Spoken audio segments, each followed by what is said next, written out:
Well, the sun has set on round number 1 of the Women's Rodeo World Championship Finals. I'm Hayley Novak, bringing you guys all the action from behind the dirt, behind the chutes, all the nitty-gritty things to start off with. But we started everything in the Challenger barrel racing, where Kathleen Menard, she became the fastest challenger of the day. She is number 1 in the round, so she's seeded into the next challenge that she has to accept before she can make it into AT&T Stadium. Luckily, I had the chance to catch up with her after her winning run.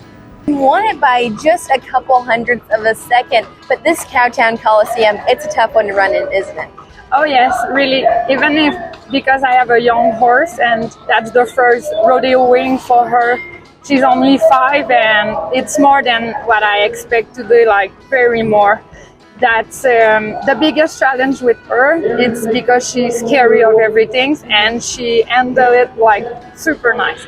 Kathleen may have taken the win, but Dee Dee Jordan came in number 2, Jordan Koonsman number 3, Nicole Helm number 4, and Hasley McKinsley wrapping it all up for number 5 for the challengers.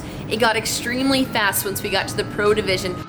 Kylee Scribner took the win in the pro barrel racing today at the Women's Rodeo World Championship Finals. Kylee, you were 13-1. The next closest time to you was a 13-3. What was the secret to your success? I don't think there's really a secret. I think we just prepare the best we can, and once you go down the alleyway, it's God's plan, not ours.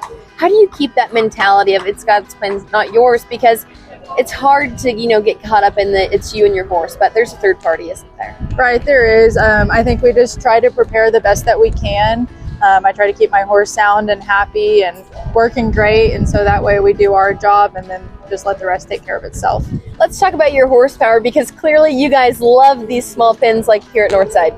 Yeah, for sure. So BB is 9. He's a gelding. I rode him to my Rookie of the Year title. I've rode him to several wins and arena records, and he said he's 9. He's huge. He's like 16'2". Wow. So he is big, but he seems to really like the little pins, and so we try to go to those. Yeah, so you actually have the convenience of being able to go home. How helpful is that to be so close to home and be able to run for so much money here? It is. It's so great to be able to go home, and I got to take him home right after I ran before the awards ceremony so he can go home and just chill in the pasture and be happy. I think it just all around lets him rest better and just kind of have a new shot every day at it. All right, this is a tight pin. Horses can get short here so quickly. What's the game plan for tomorrow? Truthfully, I'm going to get on my mare. She stays a little bit freer than he does. So I'll go in there and try to be clean tomorrow and then get back on him for the semifinals since we have our spot there. Yes, awesome. Well, congratulations. You guys can look forward to Kylee on a new horse tomorrow for round number 2. Followed by Kylee was Kelly Allen with a 13.391. Then Madison McCafferty, Emma Charleston, Bella Skinner, and Ryan Padone wrapping it up at number 6. But after the ladies barrel racing, we headed to the Challenger team roping, where we saw a pair of Southwest cowgirls, one from Arizona, one from New Mexico, and I also had the chance to catch up with those gals. Yeah, the run was good. I thought, I tried to take a good start. I know if I get it on him and do my job, she's going to be back there and stop the clock. So it was a good run for us and a great start to the week. And rope with each other ever since we learned about this thing. And then we go to Amarillo. That was the first time we ever roped with each other. So it was like the biggest thing to win with her. The first time we ever roped with each other at a setup like that. I know we got the best fan crowd out there. I'm pretty sure ours are also the loudest. I know that they're here, and I'm ecstatic. I can't even know. My little nephew told me that my mom and my dad were out there crying. So I'm just super pumped. Yeah. It may have been a lighter day in the Challenger team roping, but in the pro division, there were some wolves and they were not playing around. Whitney DeSalvo on the head side, Kelsey Chase on the heel side to take the win. We are not used to seeing Whitney have so much success on the head side at a big event like this, as she is the highest number woman healer in the entire world. So it was pretty cool to see her on the head side. But Michaela Bosley and Sarah Angeloni, they came up at number 2. So we'll be looking forward to their round number 2 win.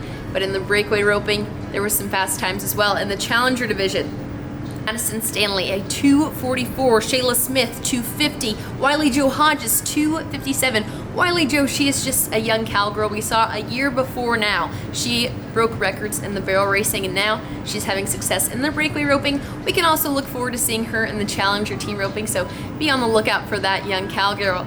But in the pro breakaway roping, it was none other than JJ Hampton, 2:19. Then Taylor Munsell followed it up, and she was a 2 as well. So Taylor came in number 2, JJ number 1. I'm sure these gals are going to be wicked fast in the semifinals, 2 gunslingers in their own right. But that's a wrap on day number 1 here at the Women's Rodeo World Championship. I'm Hayley Novak. I look forward to seeing you guys for round number 2.